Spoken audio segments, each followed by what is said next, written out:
was the end of the story, that is already strange enough, but there's more to come. Modern Western civilization has witnessed not only this Jewish-Christian reconciliation and alliance, but more than that. This is the civilization which has an obsession with the Holy Land. They may not say it, but they also believe that history is going to end with events which will unfold in the Holy Land, as the Christians do, as the Jewish do. Modern Western civilization has displayed its obsession with the Holy Land in many instances in history. How do we explain, for example, Britain, a secular state? 1917, and the British government issues the Balfour Declaration. What does it say? That the British government will work for the establishment of a Jewish national home in the Holy Land. Indeed, the whole of the First World War appears to have been contrived in order to achieve the liberation of the Holy Land, which the British Army did.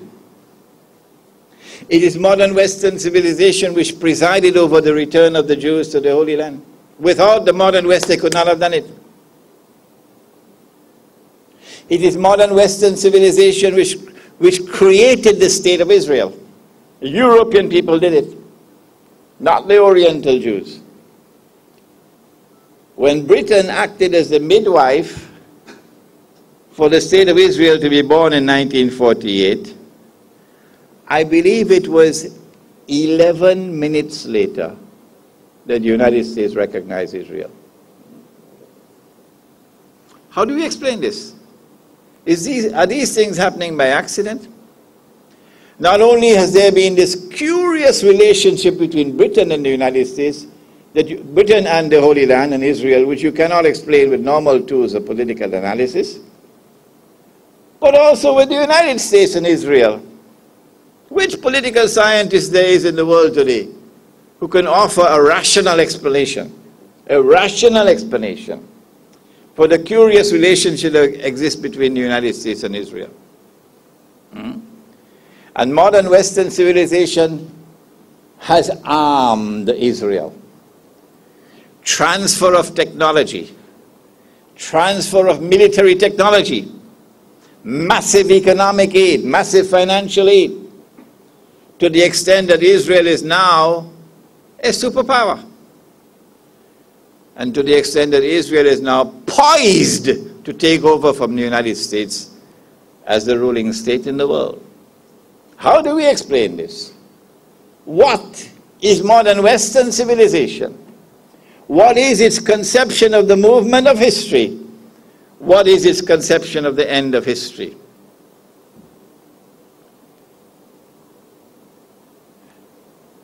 Their philosophy of history, and incidentally, the reason why I could attempt to handle this subject tonight is because my teacher, Maulana Dr. Fadl Rahman Ansari, rahimahullah, who established the Alimi Institute of Islamic Studies in Karachi, Pakistan, he recognized that the biggest problem that the world of Islam had today was the alim, the scholar of Islam.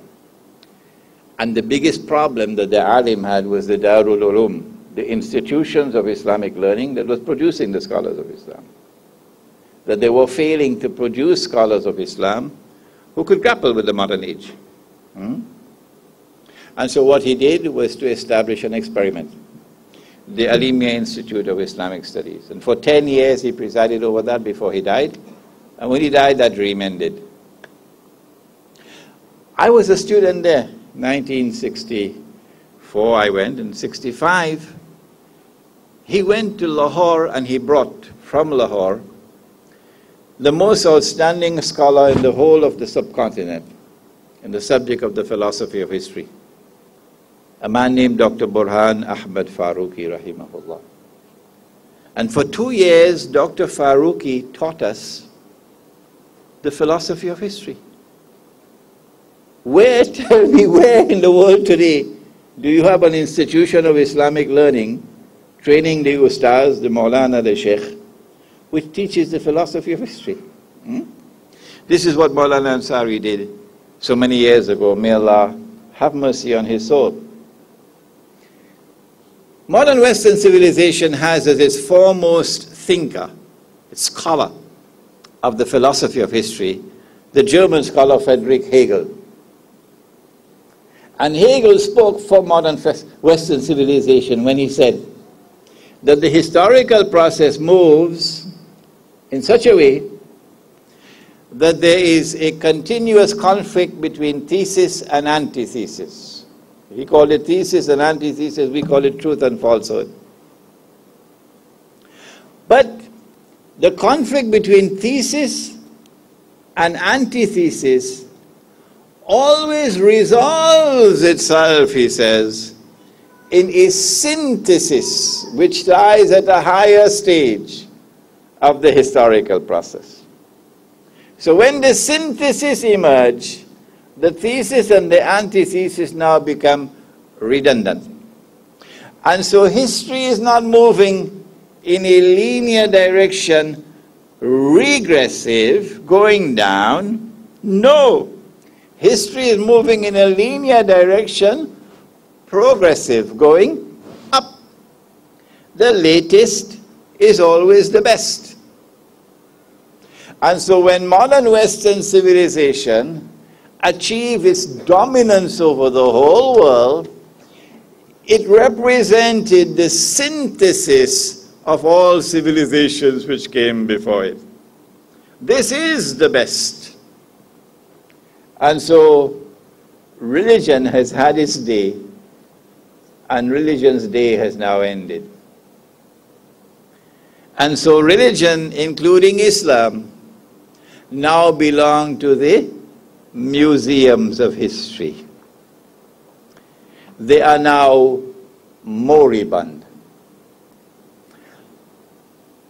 This is Friedrich Hegel.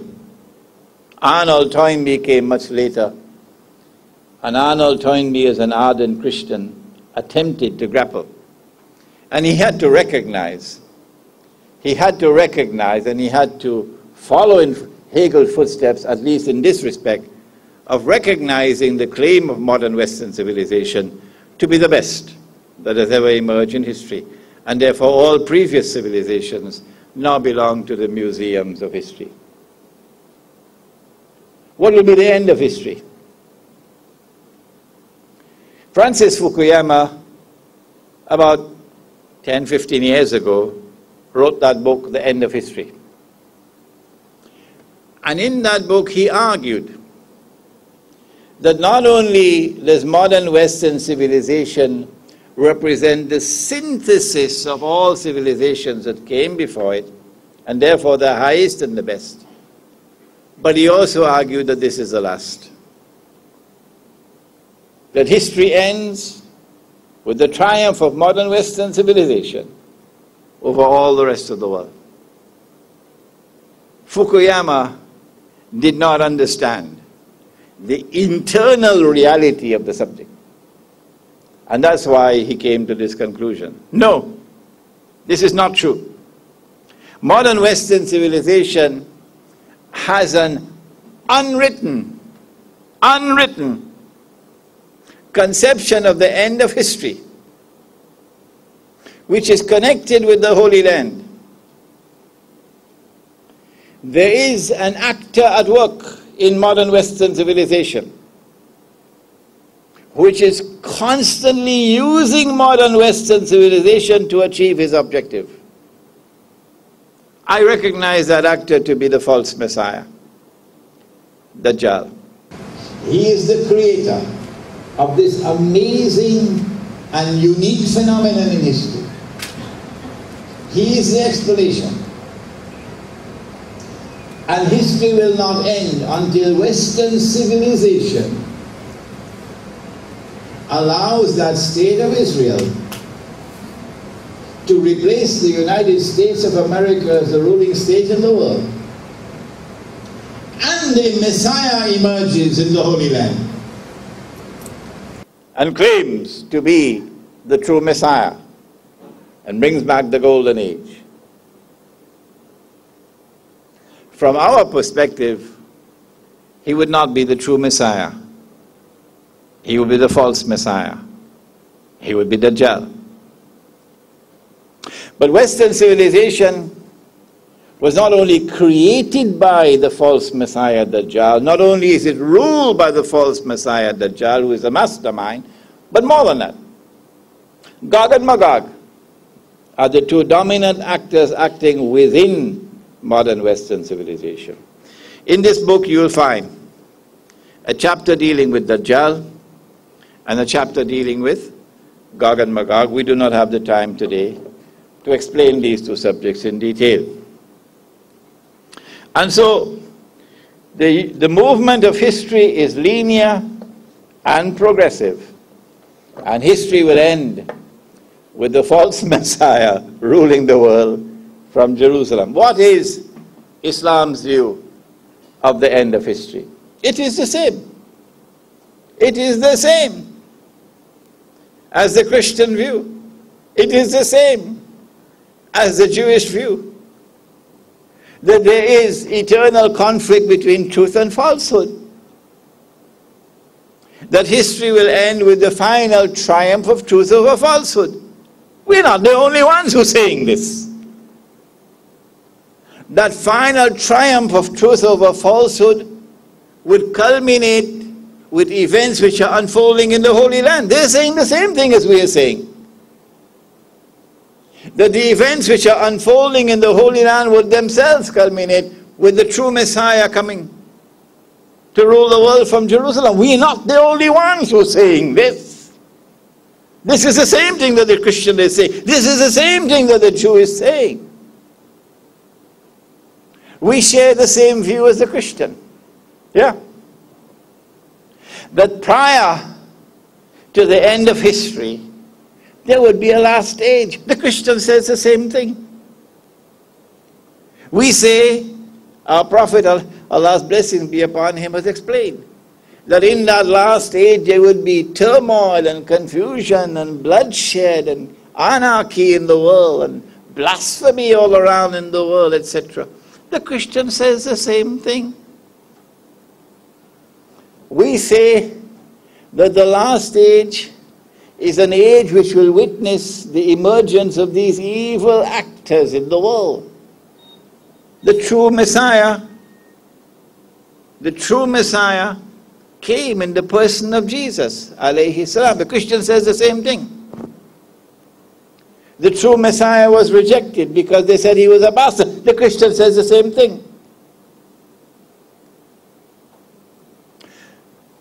The Christian saw the true Messiah die on the cross. And it was confirmed to him that he was crucified. I can't blame him because Allah made it to appear like that to him. Allah says so in the Quran. The only way that the Christian could change that belief, the only way, there's no other way. Because he saw him die on the cross before his very eyes. The only way he could change that belief is if he comes to the Quran and he recognizes the Quran to be the word of the one God. Tonight we invite him to do that. When you recognize the Quran to be the word of the one God, then he now explains to you what you did not know before. That no, they did not crucify him. No, they did not kill him. But Allah made it appear like that. And Allah raised him. And then once again he's going to come back. The Christian believes that, as the Muslim does. And when Jesus comes back, he's going to come back to rule the world from Jerusalem. The Christian believes that. The Muslim believes that. Before